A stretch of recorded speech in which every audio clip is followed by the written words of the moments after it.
Well, we've been talking about parallel and perpendicular lines. And in this example, which comes from example 2 on page 240, we're going to determine whether two lines are perpendicular or not. But before we do, let's go over again the definitions. If two lines are parallel, they're going to have the same slope. Then they would be parallel lines.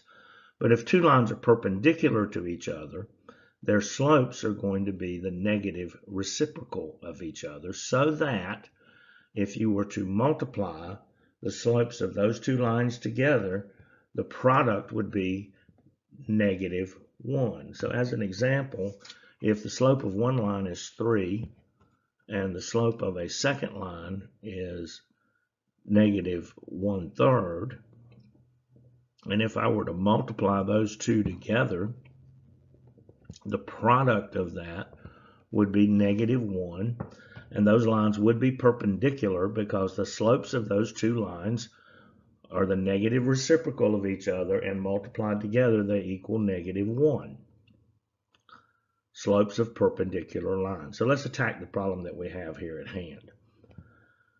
So this is a construction related problem, and it says on the plans for a tree house, a beam represented by line segment QR has endpoints at Q of -6 and 2, and at R, -1 and 8.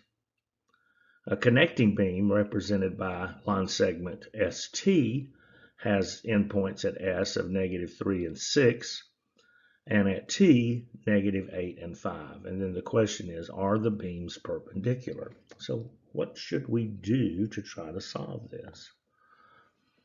Well, what we're going to need to do is determine what the slopes of the two lines are.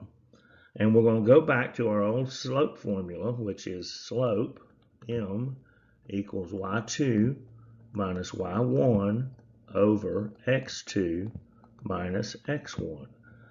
And so first we're going to determine the slope of this line segment QR, which has endpoints at Q, where we could say that -6 is x, and 2 is y. We're going to call this our number 1 coordinates. And our second set of coordinates here at R are -1 and 8. So for line segment QR, let's find the slope. All right, so I'm going to substitute in 8 for y2, minus 2, which is my y1, over x2 is -1, minus -6, which is x1. Well, 8 minus 2 is 6. And 1 minus -6, well, that's going to make those positive. And so then I got -1 plus 6, which is 5. So the slope of this first line is QR. Now, we still haven't answered the question because we got to find what the slope is of this second line segment, which is ST. So let's set about to do that. So here we got line segment ST. And so for the slope of it, we're going to substitute in 5 for y2, minus 6 y1, coming from right here and here. And then let's plug in x2 and x1. So then I got -8 minus -3. Now let's solve this. Let's see. F minus 6, 5 minus 6 is -1. And let's see, 8, this -3 is going to become positive. -8 plus 3 is going to be -5. And I've got two negative numbers here, so those are going to become positive. So the slope of line segment ST then is going to be 1/5.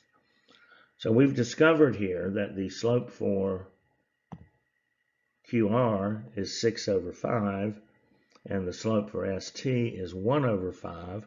These are not negative reciprocals of each other.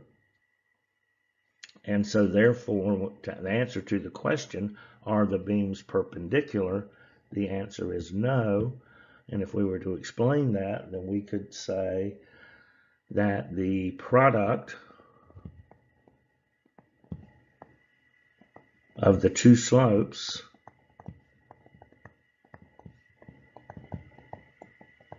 do not equal -1. Therefore, these two beams are not perpendicular. Hey, how about a practical application of math? Can you believe it?